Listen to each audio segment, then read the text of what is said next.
Hello and welcome to the new series of Drishti IAS. My name is Pooja Dwivedi. Today we are going to discuss how the IIP for the manufacturing sector seems to be dampening for the month of October.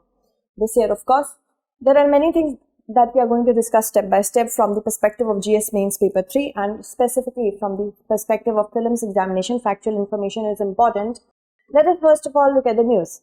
Factory output as measured by the Index of Industrial Production slumps to a 26-month low of -4% in October, and this has been compiled by the National Statistical Office. It was presented on December 12th. So it was seen that there is a contraction or a negativity with respect to manufacturing and consumer goods as well.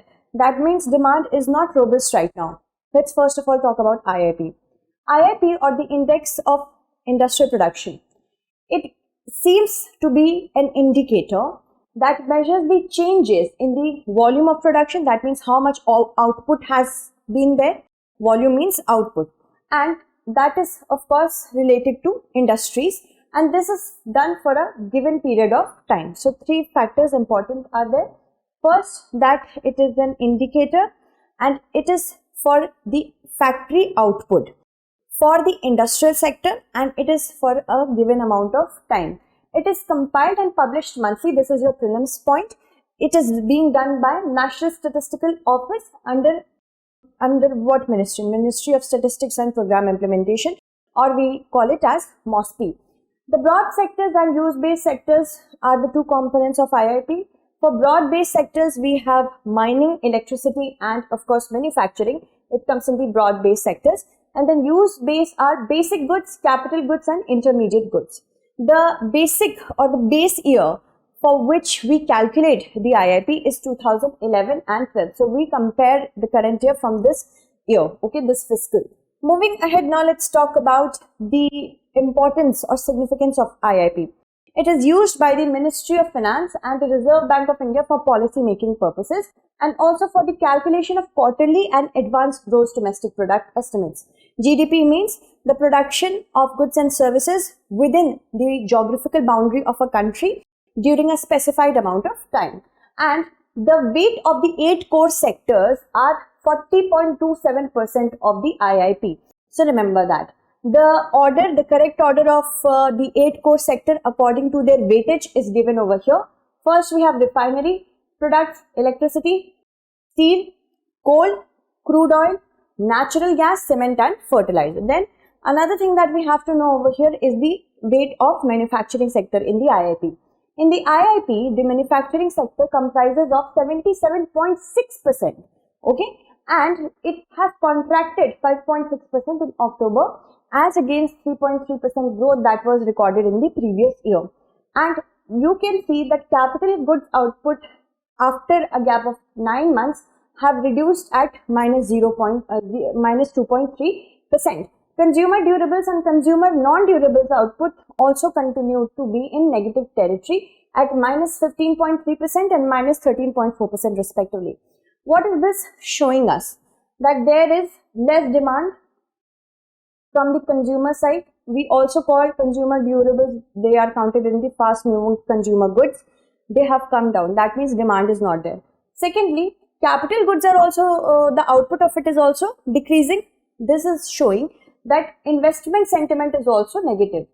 That means investment is not being done in the capital industry, and that is why we have to understand how these two are related.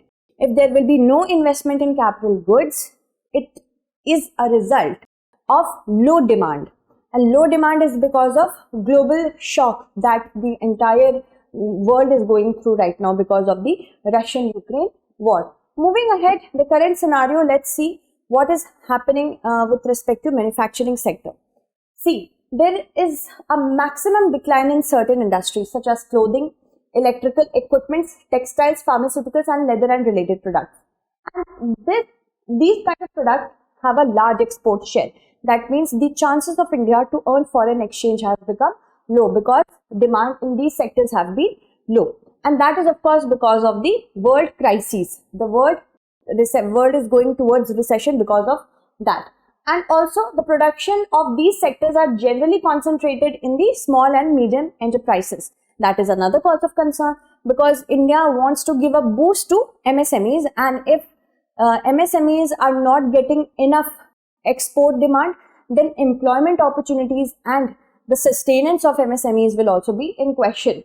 Merchandise export contracted by 12.1% in the month of October, and merchandise imports rose by 10%. That means more and more foreign exchange is going away from India and less is coming back. Then let's look at the other important factors over here. There is an interplay between the organized corporate sector and unorganized corporate sector. If unorganized corporate sector is being impacted, it will of course impact the organized sector. That means unorganized sector is something that we need to take care of right now. Okay, so we need hand-holding support right now. So the current scenario also talks about manufacturing activity. Manufacturing activity is actually different from output.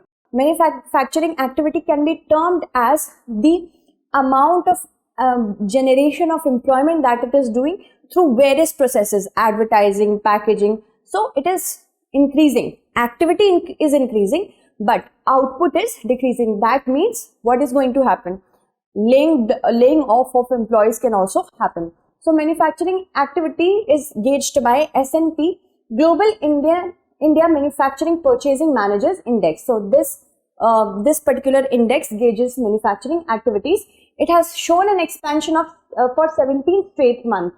It has rose to 55.7 in November from 55.3% in October, and it is an indicator of better performance by large manufacturing firms, because manufacturing firms are more organized in nature when it comes to their activity. Okay, moving ahead now, if we talk about the reason, biggest reason is there is a weaker global demand for specifically Indian merchandise, and because of that, when there is no demand, there will be no investment for production. There is a 4.3% contraction registered in manufacturing output seen in the overall GDP data for July to September quarter. Maybe it can increase in the next few months. There are certain challenges in the manufacturing sector in general. These are the general problems. Because there is a lack of inadequate skilled workforce. There is a large workforce in India, but the kind of skills that are in demand are unable to be supplied because we do not have skilled workforce. So upskilling of them is very important. Secondly, there is also a lack of basic infrastructure specifically for such industries which are small and medium in nature. There is a small size of manufacturing industry that is organized and a large amount that is unorganized. So when there is an unorganized industry for manufacturing, the policy support and social security support is very, it's very difficult to be provided. Then there is low spending on research and development. We are just taking the traditional routes when it comes to manufacturing. Research and development is not getting the kind of credit that it deserves. So when there is less research and development, new initiatives can never occur, and India cannot, do a breakthrough. It cannot have a breakthrough in the manufacturing industry. Although there are certain initiatives that the government has taken recently to ensure manufacturing sector gets a boost. So Make in India initiative was launched on 25th September 2014 in order to make India the global manufacturing hub. Manufacture here. So it was done to facilitate investment, foster innovation, build best-in-class infrastructure and make India a hub for manufacturing, design as well as innovation. Then the next thing is the Industrial Corridor Development Program. This was done in partnership with the state governments so that greenfield industrial regions can be developed in different regions. And under this, of course, as a part of National Industrial Corridor Program, 11 industrial corridors are being developed in 4 phases. Okay, so remember this. This is from PIB. So, industrial corridors, if they are developed, the movement of goods will be better, policy support will be better, employment will be better. So, these are the many facets of it. Then there is also National Single Window System, which was launched because of the budget announcement of 2020-21. Here, the aim of this is that it wants to provide end-to-end facilitation. That means the investors do not need to go somewhere else. It's a one-stop solution. It will provide pre-investment advisory if I want to do any sort of investment. I will get advisory from here only. Provide information related to land banks and also facilitate clearances at center and state. And it is also one-stop shop for investor-related approvals and services in the country. That means It's an easy moving area. I will not be having any sort of hassles if I want to do investment. So sometimes what happens, I might have a lot of money, but I know that I will have to go there and there and there. Then my investment might not reach the needy at the right time. So this is for that only. It was soft launched on 22nd September 2021. PM Gati Shakti National Master Plan was launched in October 2021. It is a GIS-based platform with portals for various ministries. So the activities of various ministries are integrated in this portal so that every ministry knows what the other ministry is doing. So it is having a database decision related to integrated planning, so that if one ministry is planning certain development for that area and second one is also doing the same, it can integrate its plan. So it will reduce the logistic cost. All right. And an empowered group of secretaries and network planning group has been institutionalized under this only. So this is a prelims fact. Moving ahead to the next one is the National Logistics Policy, which we have covered in one of our segments. It was launched on 17 September 2022. It aims to lower the cost of logistics and meet it to the at the par with the developed nations. It is an interdisciplinary, cross-sectoral and multi-jurisdictional framework for developing a good logistical ecosystem so that logistics can be integrated and the logistical cost can be low, and then we can export our goods at a really competitive price. Okay. There is also production linked incentive scheme. It tends to provide incentives to those manufacturers who are working in the field of domestic manufacturing for export related goods. Okay. So under Atmanirbhar Bharat only, 14 key sectors have been identified with an outlay of rupees 1.97 lakh crore to enhance India's manufacturing capabilities and exports in the next 5 years and more. There is also Indian Footwear and Leather Development Program. It is a central sector scheme launched on January 2022. The allocation of it is rupees 1700 crore and it will go on till 31st of March 2026 or earlier also. It depends on the policy review. Then there is Udyami Bharat scheme.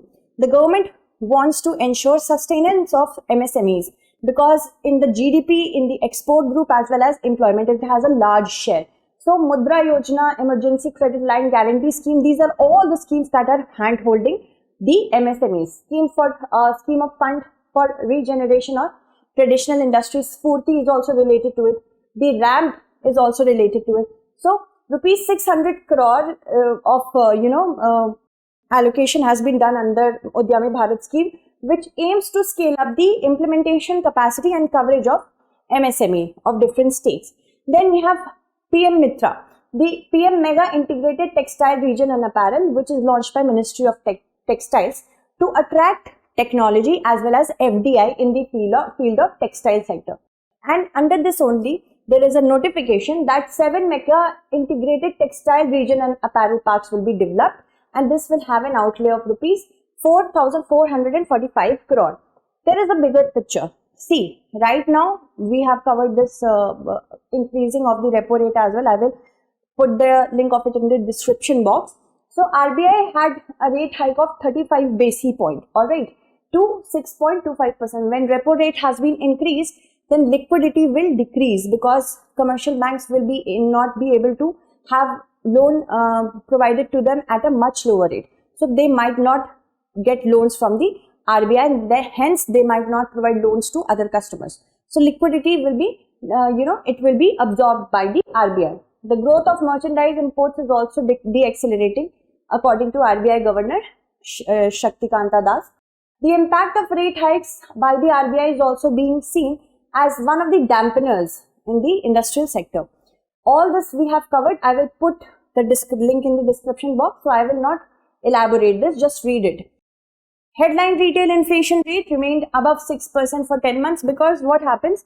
We need the MPC to keep the inflation rate within 2 to 6%. Okay, the proper inflation rate should be 4%. And it has also slipped to an 11-month low of 5.88%. Core inflation, which is the non-food, non-fuel segment, however, has remained high. The problem is that because core inflation does not include food prices and fuel prices. So if it is also increasing, then already we know that food is already really high, fuel is already really high. That means the problem is something else. The average core inflation for the September-November was recorded at 6.03% as against 5.85%.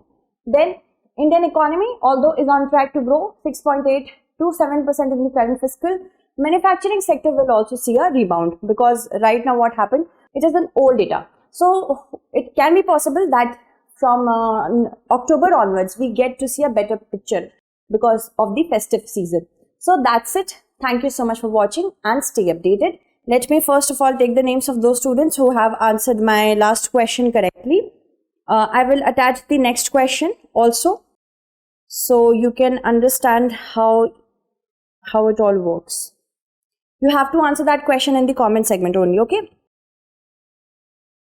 So option D was correct. Let me take the names. Option D, yes, Samina Sheikh, Bejli Santha, Subhashi, Shuforia, Shubham VKS, Priyanka, Sagarika, Nidhi, Rahul, Sematonics, Amisha, Archana, Atul, Rehan, Rupal and Puneet. Then Akash, Vaibhav, Soumya, Agrim, Tushita, Srinivas, Sumit, Deepak, Ranjita, Anup, Pallavi, Nobodeep, Anuj, Vani, Nidhi, then Krishna Pratap Singh Rathod and Basil Abraham. Thank you so much for answering. Answer that next question as well. I will take your names again. Thank you so much and stay updated.